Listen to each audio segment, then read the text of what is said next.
Well, good morning on this glorious Mother's Day. How many of you out there are mothers or grandmothers? Okay, good. Well, have a wonderful day today. And I want to welcome some friends of mine. I've known them for years and years. He's a famous artist, so you've got to talk to him later, okay? Mother's Day. Is it a religious holiday or is it a secular holiday? Is it a holy day or is it something that we go to Hallmark for?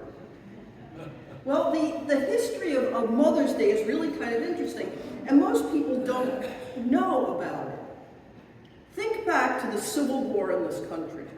North and South, killing, killing, killing. Thousands upon thousands of fathers, sons, brothers. Those were the days before women served in the service, right? So male relatives dying by the thousands. And in Antietam, the bodies were piled 20 high. It was awful. It was a slaughter. Finally, the mothers got together. The mothers had had enough of the sadness, of the loss, of the cruelty, of the fighting and the war, and they got together and they sued for peace. It was women, it was mothers.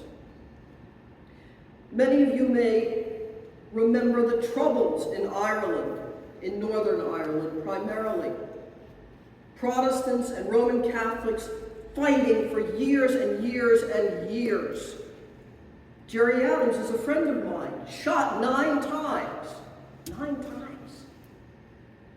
Thousands of people died and were injured in those troubles.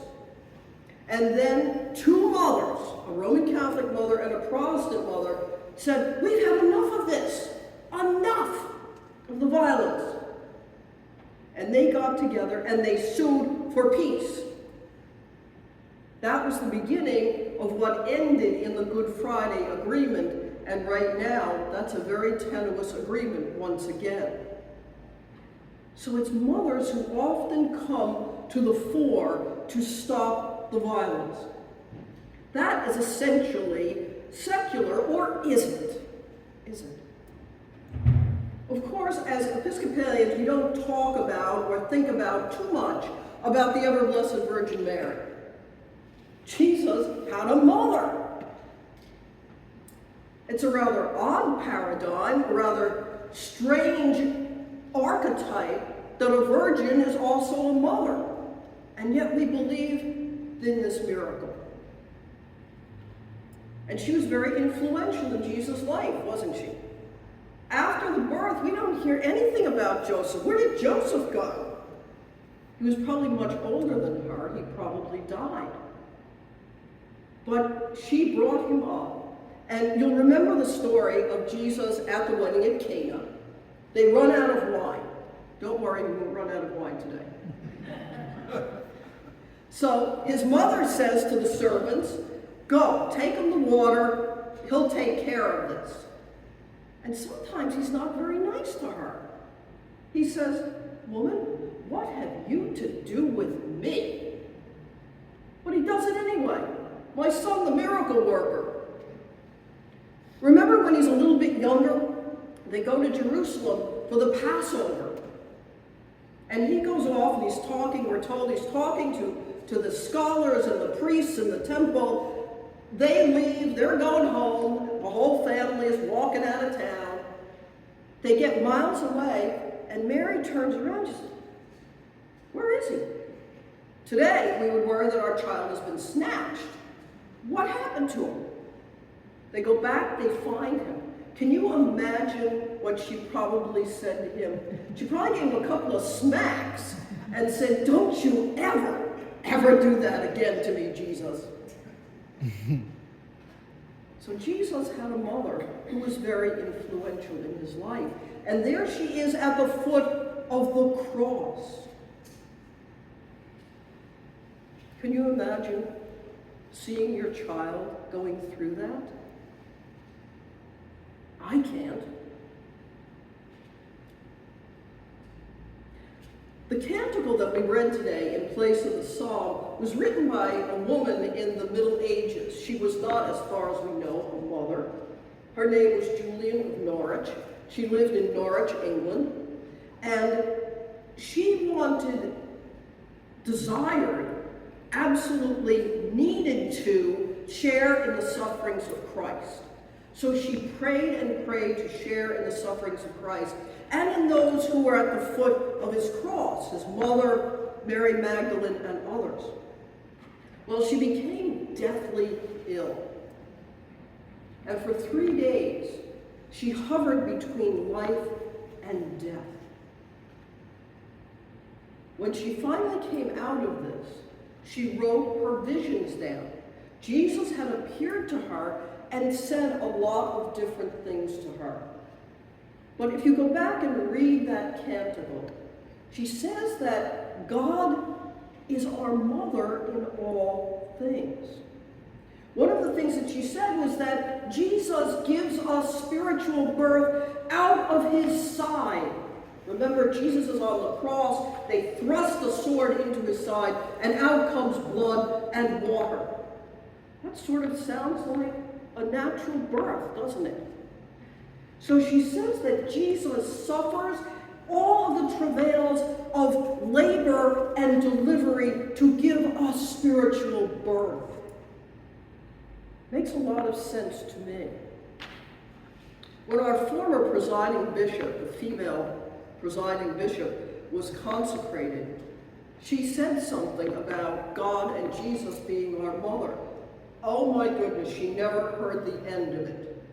We're not trying to change the sex of God or Jesus. We know Jesus' physical gender, but then again, divinity is beyond all gender. Usually I don't put my chasuble on until it's time to consecrate the sacrament. But I wanted you to take a really good look at this. There's a symbol here in the middle of my chasuble, and it's the symbol of my priesthood. It is a mother pelican, and she's pecking hunks of flesh off of her breast to feed her children. That is the symbol of my priesthood. So when you come up for communion, take a close look at that. Because I am here to be the midwife to your spiritual birth. Jesus gives you spiritual birth, but I am here to be the midwife in that process. And I hope I can do at least a good job and that the children will live.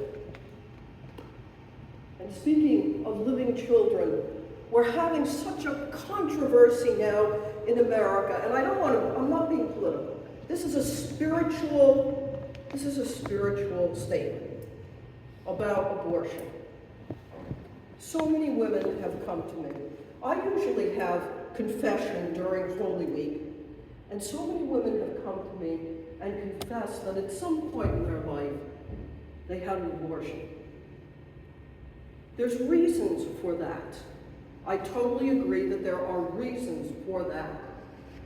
But those who have come to me and confessed that, they also desperately regretted it because of all of those questions. What if? What if? What if I had kept that child?